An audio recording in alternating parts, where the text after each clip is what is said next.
Et il nous a semblé opportun de réfléchir sur la manière d'évaluer un processus organisationnel.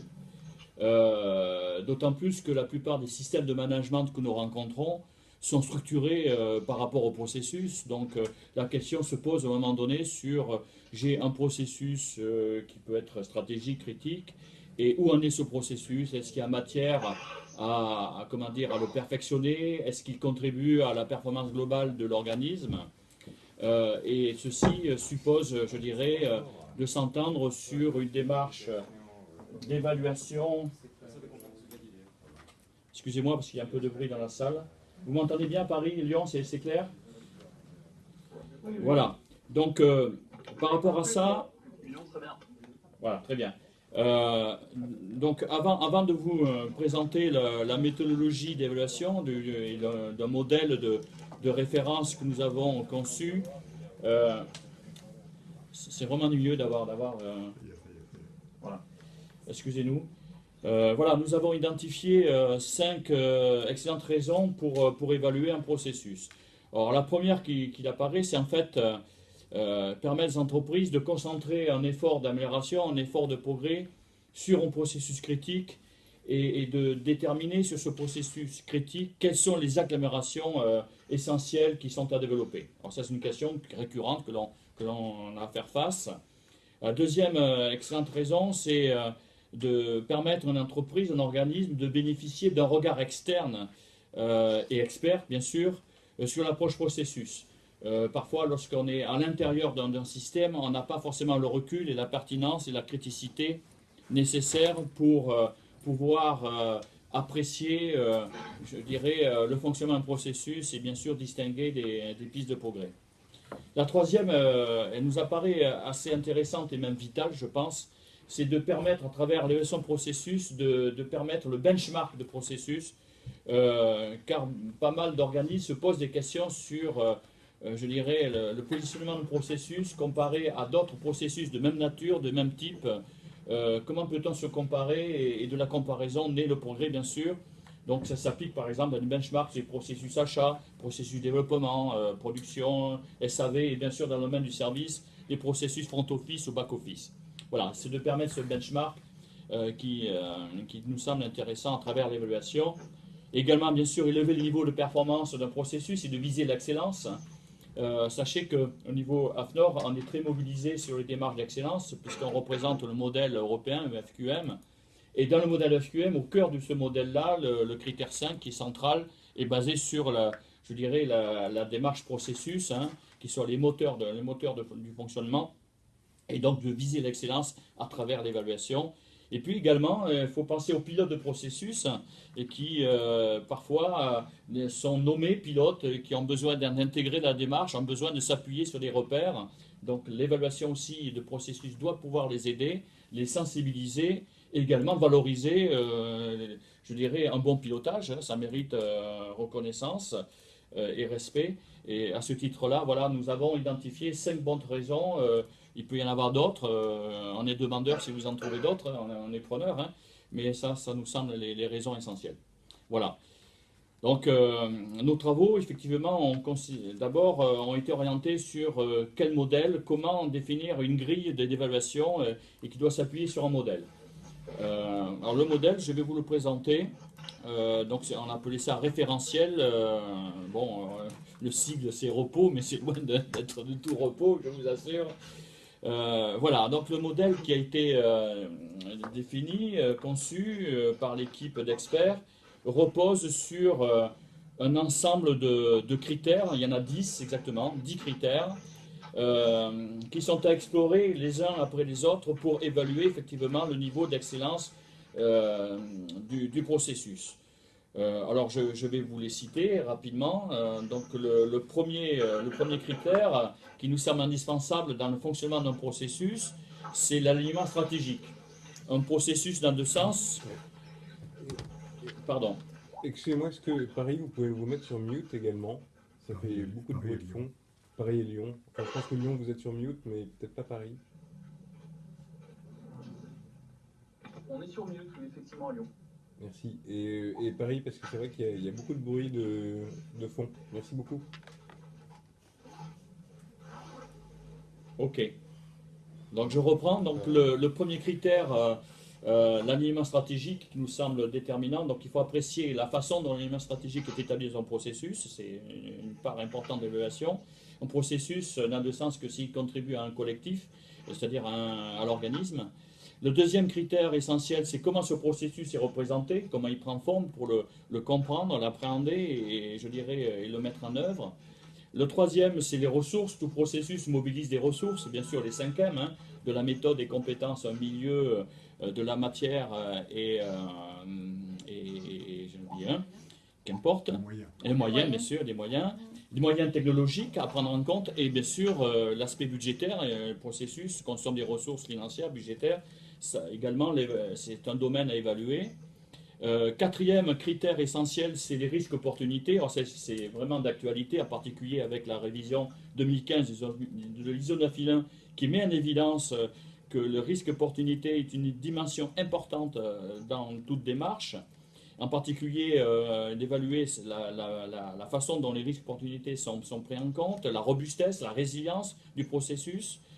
Le cinquième, bon, lui, il coule de source dans tout processus, il interagit avec des parties intéressées, donc voir comment cette interaction est établie. Sixième critère, c'est la gestion des flux. J'ai coutume de dire qu'un processus, c'est quelque part un tuyau qui mobilise des flux d'informations, des flux physiques dans le domaine industriel, voire des flux financiers. Et donc, évaluer comment ces flux sont, je dirais, gérés, optimisés, régulés. La maîtrise, bien sûr, fait l'objet du septième critère, la maîtrise des activités qui constituent ce processus, maîtrise opérationnelle. Les interfaces avec d'autres processus, avec d'autres systèmes. Voilà comment ce processus interagit, d'observer les pratiques en la matière.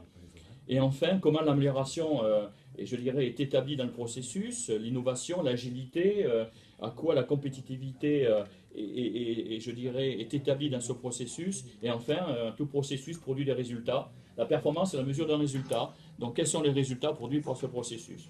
Donc là, vous avez, de manière assez rapide, les 10 grands critères qui nous a semblé indispensables à prendre en compte dans l'évaluation globale d'un processus.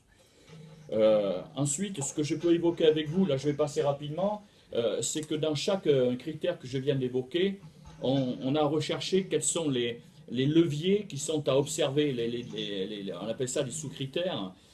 Je vais en prendre un au hasard, hein, par exemple, qui va prendre la gestion des flux. Hein, mais comment, je dirais, ces flux sont cartographiés, voir les approches en la matière qui sont utilisées, comment les flux sont caractérisés sur le plan de quantité, qualitatif, etc.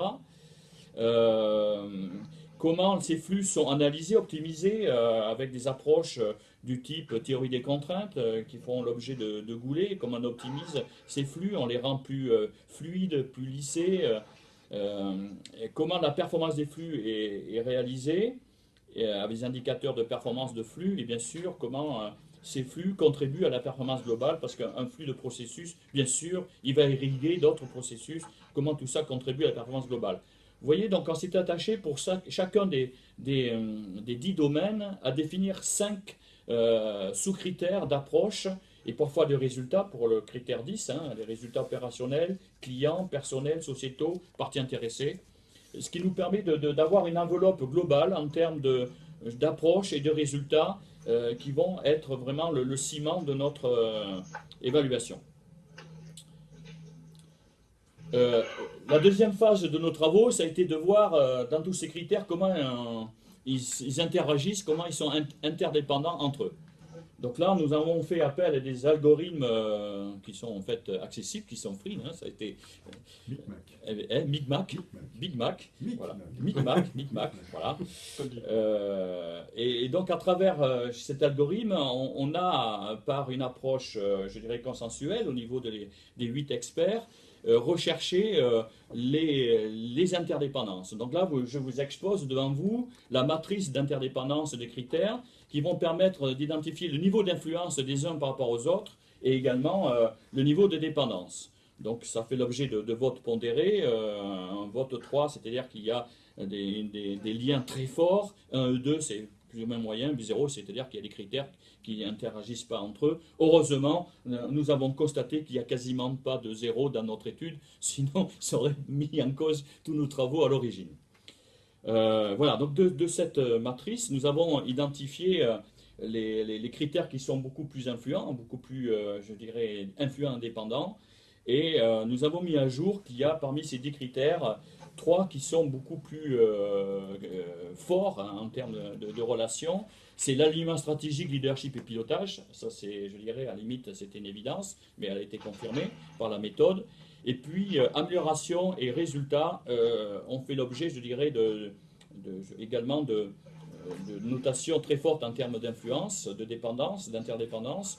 Et nous avons mis un coefficient 2 aux critères qui étaient les plus interdépendants. Donc, coefficient 2. D'autres, à un degré moindre, c'est tout ce qui est ressources, parce que quelque part, les ressources, c'est le nerf de la guerre dans le fonctionnement d'un processus.